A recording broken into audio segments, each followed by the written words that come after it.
आपने अपने हाथ वगैरह को सैनिटाइज़ करें दिन में 2-3 दफ़ा, और सोशलाइजेशन जो है वो कम से कम करें।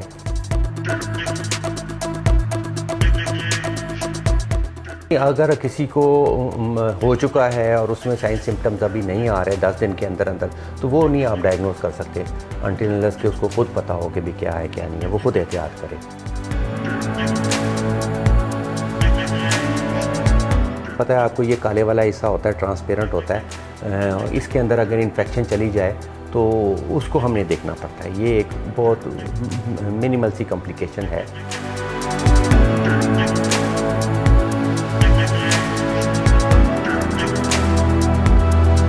अस्सलाम वालेकुम नाज़रीन, मैं हूं हसनैन चौधरी और आप देख रहे हैं QC TV। आज हम जिस इशू पर बात करेंगे वो बहुत ही ज़्यादा वायरल है, आँखों का इन्फेक्शन, जिससे बहुत से अफराद जो हैं वो इसका शिकार भी हो रहे हैं और ये आगे बड़ी तेज़ी के साथ फैलता भी जा रहा है।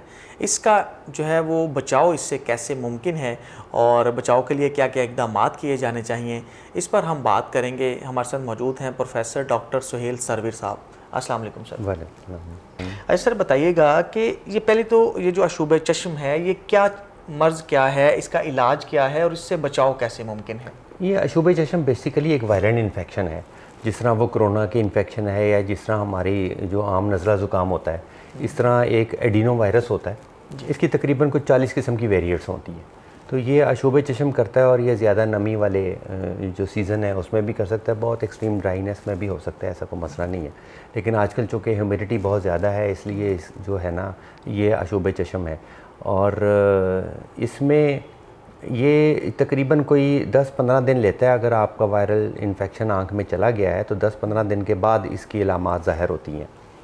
तो उसके बाद फिर ये तकरीबन 7 से 10 दिन तक रहता है। उसमें आँख बहुत ज़्यादा रेड सुरख हो जाती है और वाटरी सेक्रेशंस होती हैं। और आजकल जो हम देख रहे हैं उसमें एक वेरिएंट्स थोड़ी सी आ रही है जो कि पहले हमने पिछले सालों में नहीं देखी। वो ये है कि लिड पफ़ी हो रही हैं, ये जो है ना, ये लिड्स जो हैं ये पफ़ी हो रही हैं और आँख के अंदर इन्फेक्शन इतनी ज़्यादा नहीं आ रही जितनी लिड पफ़ीनेस आ रही है। तो ये भी उसका एक वेरिएंट है। तो इससे घबराने की बात नहीं है। इसमें ज़्यादातर आपने जो है वो एहतियात ही करनी है कि आपने अपने हाथ वगैरह को सैनिटाइज़ करें दिन में 2-3 दफ़ा, और सोशलाइजेशन जो है वो कम से कम करें, और अपना टिश्यू पेपर जो है वो इस्तेमाल करके तो उसको ट्रैश बिन में फ़ौरन फेंक दें, उसको हाथ में पकड़ के ना रखें। और अपना जो है तकिया वगैरह या कोई भी कॉन्टैक्ट जिसका आँख के साथ होता है, रुमाल है, टिश्यू पेपर है, अपना टॉवल है, वो सेपरेट करें। और इसके बाद फिर एक जो इम्पॉर्टेंट चीज़ है वो ये है कि जब आपको इन्फेक्शन हो जाती है और 7 से 10 दिन में वो जब सेटल हो जाती है, तो सेटल होने के 10 दिन के बाद तक भी आपके अंदर वो वायरस रहता है।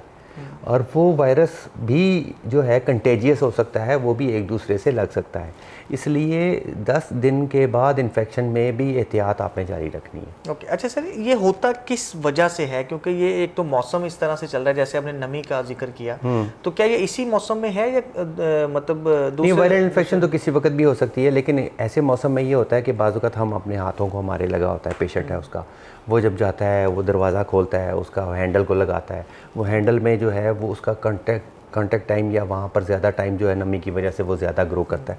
तो इसलिए जो है वो दूसरा बंदा गया, उसने उसको हैंडल को, दरवाजे को खोला और फिर उसके बाद उसने अपनी आँख को लगाया, तो इस वजह से जो है ना ज़्यादा हो सकता है ये। अच्छा सर, इसका ये बताइएगा कि ये कितने दिन तक रहता है और इससे कैसे बचा कैसे जाए? मतलब आपको अगर है तो मुझे कैसे पता चलेगा कि मुझे ये हो चुका है और इसका आगे बचाव कैसे मुमकिन है? नहीं, अगर किसी को हो चुका है और उसमें साइन सिम्टम्स अभी नहीं आ रहे 10 दिन के अंदर अंदर, तो वो नहीं आप डायग्नोज कर सकते अनटिल अनलेस कि उसको खुद पता हो कि भी क्या है क्या नहीं है, वो खुद एहतियात करे। तो बाज़ का तो बिल्कुल नॉर्मल हो जाता है पेशेंट। और साइन सिम्टम्स में ये एक रेडनेस, इचिंग होती है, ख़ारिश होना आँख के अंदर। एज सच इचिंग को हम पेन से मिक्स नहीं करते। इचिंग है, वाटरिंग है, रेडनेस, बहुत ज़्यादा रेडनेस है।